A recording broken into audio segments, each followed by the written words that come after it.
Hello everyone, welcome back to another episode of Talking the Red. This is Wes, and today we are going to discuss the extreme version of Memoria Misera. This is the new trial that just opened up with patch 5.25. Now this is fairly difficult for an extreme trial, and if you're like me and usually play in a lot of party finder groups, I have a feeling this is going to be a bit of a brick wall for quite a few pugs.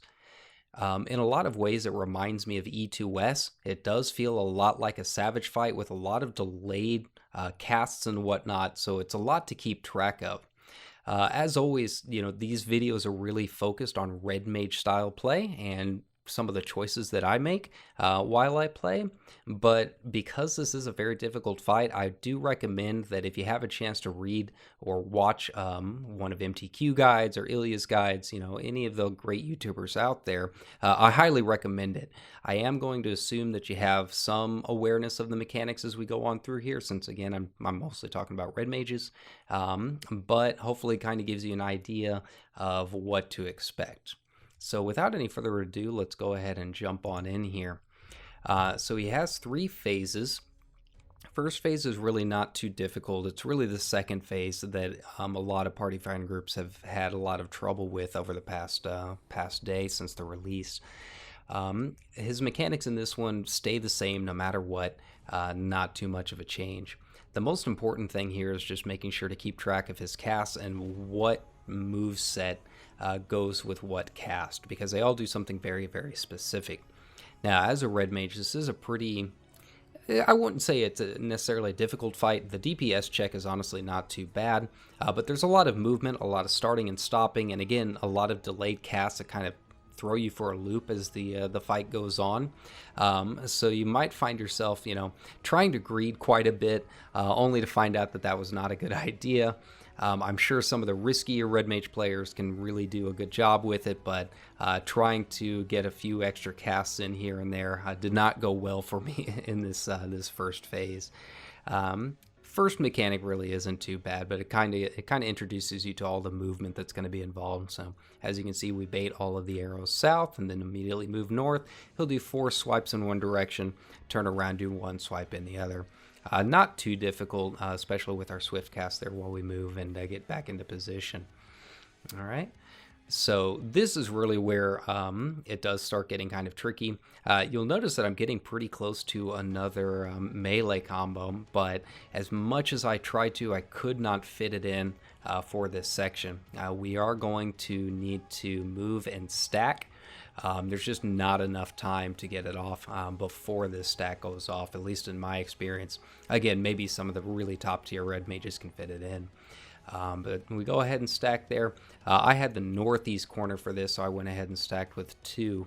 I'm not a big fan of the northeast corner, especially in this fight, because the number 2 stack we had moving to the south a little bit later, so I'm literally running corner to corner trying to beat some of these mechanics, but we ended up making it work.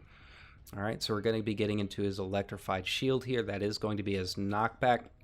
So once again, we go ahead and bait, and then the big red AoE is going to be going out the Ignis there, so everyone moves out. You can use the floor design as a good marker for that as the fight goes on. So go ahead and stay out there. Use my short cast around 85 to 90 charge, and gives me more than enough time to jump on in there and get into another melee combo here. We had a really, really good group for this. Our dancer was, pumping out quite a bit of DPS. Samurai was doing like 20k of points.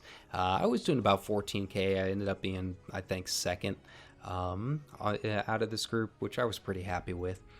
But it was really, really good for getting everything synced up. I think we had a lot of good cohesiveness here. So this part can also be kind of tricky. As you saw, he's got the Ravana shields go out. We were lucky enough to get the uptime movement, but sometimes he does do north and south, in which case you have to kind of stop your cast and run around. If you do get popped with that Pari, it adds a really, really nasty bleed, and if your healers aren't on top of it, you'll probably die from it. So do whatever you can. You might lose a global cooldown there, but getting popped with that Pari is really, really not fun. All right, so that's where we have our markers for, just standard clock positions. You guys kind of know the deal. I always kind of remember it like, I mean, it's a loaded gun shield. He's literally loading ammo into it. So anytime you see that, you know you're going to have the missiles come out. Just make sure and stay spread. All right, so the DPS check here is really easy. This is honestly more intense on the healers than anything. DPS-wise, it's pretty easy to get through this. Our tanks go ahead and pop their little icons there and protect us, and we can go ahead. Now, you'll notice that I went ahead and saved all of my mana, so I can go ahead and get into a melee combo here. It is possible to go ahead and get that melee combo off on Varus before he does this, but with this being a pretty tight DPS check, and being very, very difficult on the healers, I found it a little bit better to go ahead and just save the mana for this section. Health-wise, you want him around 60% by the time he enters this section. You can go a little bit higher. Below is even better. Let's go ahead and cast a Vercure here. I do that so I can go ahead and start presetting a sharp cast there and save my swift cast for a little bit later in case I need an emergency res or something like that. Casting a Vercure during a phase transition like that so you can just prep that is not necessarily a bad idea. You've got nothing else to really cast, and it'll save you some of your other abilities later on. All right, so we were lucky and got the Ravana shields first thing here, and we also got the uptime strat here with the forward and back. So not a lot of movement or anything involved. So again, just kind of lucked out with him. It's a donut.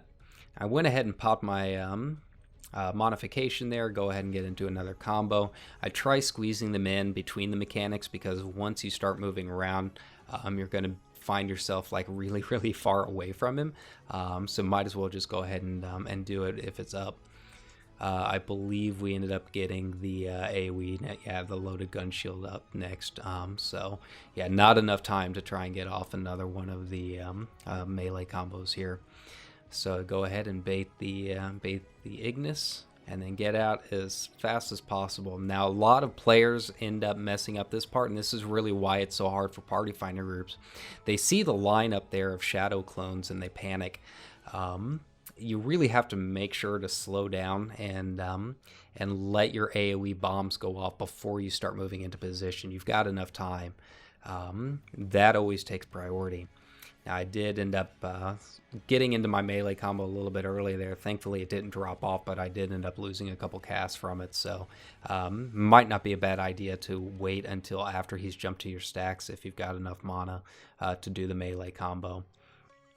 That's going to be one of the trickier parts of this fight with the red mage, is just kind of gauging when you're safe to do something and when you need to go ahead and save it. Because again, these casts are fairly quick. They are delayed, but with how much you have to move around, especially if you're in one of the intercardinal directions, it's just way too much. Now, thankfully, this part's pretty easy as a red mage. You know, we can just stand in the safe zone and pop those turrets from afar. He doesn't have an AoE cast to worry about for this portion, so you can just go ham on the turrets from wherever you need to be. Now, don't forget, he is going to be doing his big room-wide AoE here, so you got to make sure and be behind him. A lot of party finder groups I've seen have forgotten that. I think I got clipped. Yeah, I got clipped by one of them right there. It's very, very easy to forget that that's going to happen between all of the bits and the lines and everything going on. It's quite a bit to take in. And that's really about it for phase 2. Again, it is probably the hardest phase. I know I'm making it look kind of simple here, but it is very hard to organize for party finder groups from what I've noticed. All right, so torch there is going to be a stack mechanic, and then we spread here for spark. We did assign spark positions, made it a little bit easier for us to keep track. It's just a protean, it's a little cone on each player, so as long as you can keep track of that, it's not too bad. Gun shield, as you can see, goes down pretty quickly if your DPS is somewhat decent there. All right. And again, another portion where, you know, you kind of got to decide whether or not you want to greed or not. I go ahead and get into my position in the corner. He's going to be dropping puddles here. He doesn't do anything else before that, so there's really no reason not to get into position other than, you know, topping off heals and whatnot. So drop the puddle, and then you want to stay relatively close to your area here and just kind of move back and forth for the cones right there. Most important part though is don't forget the bombs. As you can see, we have a couple that went down there. It's very, very easy to forget the bombs on that. As you can see, just out of range of my melee combo there with that stack. All right, and then go ahead and finish it off there. So at this point, I'm doing what we're made to do, getting off these reses. There were a few groups tonight where I was getting off, I don't know, 6 or 7 different reses over the course of a fight. Rarely works. We wiped on almost all of them, but you know, it feels good. It feels like you're doing something pretty epic, being able to pop off 3 or 4 in a row like that. So same thing here with the puddles. Don't panic because of the lines in the back. Just go ahead and keep doing your mechanics. Once that last cleave goes out, then you can go ahead and get into your safe zone here. All right. Usually save my core just for that. All right. And then here's probably the hardest mechanic, and it really sucks that it's like one of the last mechanics for most groups. It's entirely based on your healers. He's going to target your healers with a couple stack markers, and they have to find the safe zone and make sure they're split far enough away for those stacks. So once those barriers go out, you have to get into position. If your healers don't know what they're doing right here, then it's more than likely a wipe. And here's why: he's going to be doing his big room-wide AoE, but whenever he turns around to do his single cleave, everything in the room goes out. So if you're not in that safe zone, you've got nowhere else to go. You're going to get hit with like every mechanic in the game right here. But yeah, it's a pretty fun fight. I really enjoyed it, but it is very, very difficult. I think I used somewhere around 120 pots. Yeah, that's me being very sad that I didn't get to use the LB3. But yeah, it's a lot of fun, but I can definitely see this being a brick wall for a lot of party finder groups. That second phase is just nuts. Once you know what each of the casts do, what each of his gun shield abilities do, it really smooths things along. There's not a lot of setup involved with it, but because of the way these mechanics work, if one person doesn't know what one of those casts do, or gets it confused, or just can't keep track, it does have the potential to wipe the entire raid. So pretty much all 8 players have to know exactly what is going on at any given time. Setup itself is easy. It's the execution that's pretty difficult. But best of luck out there. I hope you guys get your dyeable AF4. It's pretty good gear. Has 5 materia slots at eye level 480. So if you want to jump into savage raiding and whatnot, it might not be a bad idea to maybe jump in here and give it a shot. If you can do Varus, you can probably do a couple of the first 2 savage fights of this tier. It's up there. But as always, thanks a ton for watching. Hope you guys had a good time, and I will see you next time.